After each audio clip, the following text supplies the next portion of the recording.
ক লিখতে কলম ভেঙে যায়। এরকম এক মূর্খ ব্যক্তি ক্ষমতার দাপটে মসজিদ কমিটির সভাপতি হয়েছে। লক্ষ্মীপুরের ওদিকে কথা বলতেছি। তো খতিব সাহেবকে ইন্টারভিউ নিতেছে, ইন্টারভিউ, হুজুর কেয়ামতের আলামত কি?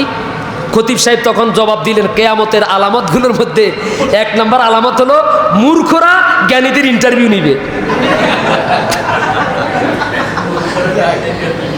কেয়ামতের আলামত হলো জাহেল, অজ্ঞ, মূর্খ, অশিক্ষিত মানুষগুলো খতিব সাহেবের ইন্টারভিউ নিবে, সমাজ পরিচালনা করবে, মসজিদ পরিচালনা করবে, যার কারণে সমাজেরও 12টা,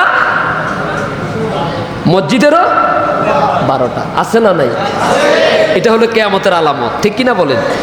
আপনি একজন খতিব সাহেব, ইমাম সাহেব, মুয়াজ্জিন সাহেবকে নিয়োগ দেওয়ার সময় দাড়ি দেখে, চুল দেখে, টুপি দেখে, জুব্বা দেখে, তারপর গায়ের মধ্যে গোস্ত কত মন আছে এটা দেখে। আমার মতো হুজুর হইলে অনেক জায়গায় মাহফিলে গেলে মাহফিল কমিটি প্রথমে আমরা দেখলে কথাও কয় না, বিশ্বাস করেন।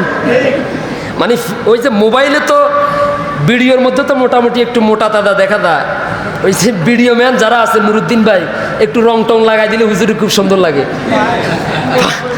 পাউডার টাউডার লাগাই দিলে একটু সুন্দর লাগে, মানুষও দাওয়াত দেয়, কয় যে এই যে পাইছি খুব সুন্দর একজন হুজুর। কিন্তু দাওয়াত দেওয়ার পরে যখন জায়গা মতো যায়, বিশ্বাস করেন আমার জীবনে আমি এরকম অসংখ্য জায়গায় এরকম অসংখ্য ঘটনার সম্মুখীন হয়েছি, জায়গায় গেলে আমার সাথে আর কথা বলে না, আর কথা ও ওম্মা এতে বুঝি আঙ্গ আজকের প্রধান মেহমান, আর বুঝি হুজুর টুকায় হান্ন।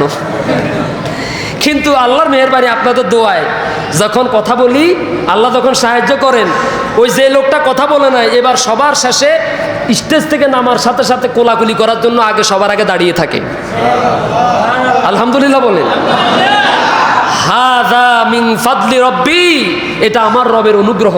আলহামদুলিল্লাহ বলেন, এটা আমার রবের দান। আচ্ছা যাই হোক, এখন মসজিদ কমিটির এই যে মসজিদের ইমাম, মুয়াজ্জিন, খতিব নিয়োগ দেওয়ার সময় গায়ের মধ্যে গোস্ত আছে কিনা, মিম্বারে বসাইলে মিম্বারটা পরিপূর্ণ হবে কিনা, হ্যাঁ, তারপরে আবার খাইতে গেলে ইন্টারভিউ নেই, হুজুর কয় বাড়ি খাইছে। এই হুজুরের যদি প্রত্যেক সপ্তাহে যদি দাওয়াত দেই, আমার ভাতের ঘরের সাইল ঠিকমতো থাকবো কিনা, কত কিছু, সামনে হাঁটে পিছনে হাঁটে, হুজুরে ঠিকমতো হাঁটে কিনা, কোনো দিকে তাকায় কিনা, বাবারে একেবারে মানে দূরবীক্ষণ যন্ত্র, মাইক্রোস্কোপ যন্ত্র দিয়া ভালো করে যাচাই বাছাই করার পরে এরপরে মসজিদের ইমাম হিসাবে নিয়োগ দেয়। কি আমার সাথে আপনারা একমত নাকি দিল?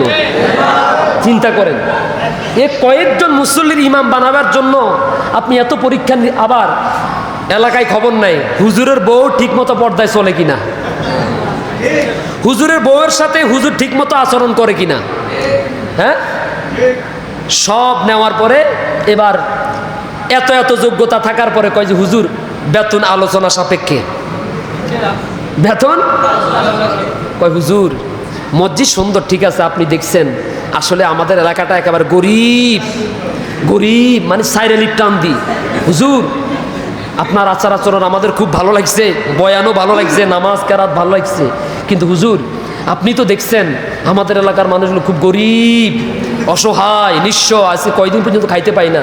এখন বলেন না হুজুর আপনারা কত দিলে আপনি থাকবেন, আছে না নাই? এতক্ষণ পর্যন্ত হুজুরের কাছ থেকে যখন ইন্টারভিউ নিল, এক একটার কথা যেন এক একটা রাজা বাদশাহ, ঠিক কিনা বলেন? গতকালকে বলছিলাম না, মসজিদে ঢুকলে মনে হয় এই এলাকার সমস্ত মানুষগুলো কোটিপতি, মসজিদের এসি, মসজিদের ফ্যান, মসজিদের মিম্বার, মেহরাব, মসজিদের মুসল্লিদের পোশাক আশাক দেখলে মনে হয় এই এলাকার সবাই কোটিপতি, ঠিক না? কিন্তু মসজিদের ইমাম সাহেবের রুমে গেলে বোঝা যায় যে মনে হচ্ছে যেন এই এলাকার মতো এত ফকিন্নি মার্কা এলাকা আর কোথাও নাই।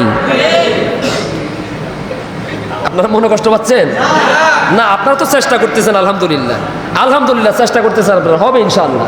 আপনারা বহুত করেছেন, অনেক করেছেন, আলহামদুলিল্লাহ, আরও করবেন ইনশাআল্লাহ। এরকম না বিষয়টা? এখন এই যে সভাপতি, সেক্রেটারি, ক্যাশিয়ার, মুতাওয়াল্লি, সদস্য, এদের দায়িত্ব কি ইমাম সাহেবের চাইতে আরো কম, আরো ছোট নাকি বড়? আরো বড়। আপনি সভাপতি হবেন মানে সভাপতি হওয়ার পরে আপনি চিন্তা করবেন, আহারে আল্লাহ, এই এলাকার মধ্যে কত হাজার হাজার মানুষ, কত যোগ্য, কত শিক্ষিত, কত বুদ্ধিমান মানুষ আছে না নাই? আল্লাহর বান্দা, তোমার বান্দারা আমার মতো একজন মানুষের সভাপতি বানাইছে। ও আল্লাহ, আমি যোগ্য না, আমার সে যোগ্যতা নাই, আমার সে জ্ঞান নাই, আমার শিক্ষা দীক্ষা নাই, তুমি আমার আসমান থেকে সম্মান দিছো আল্লাহ।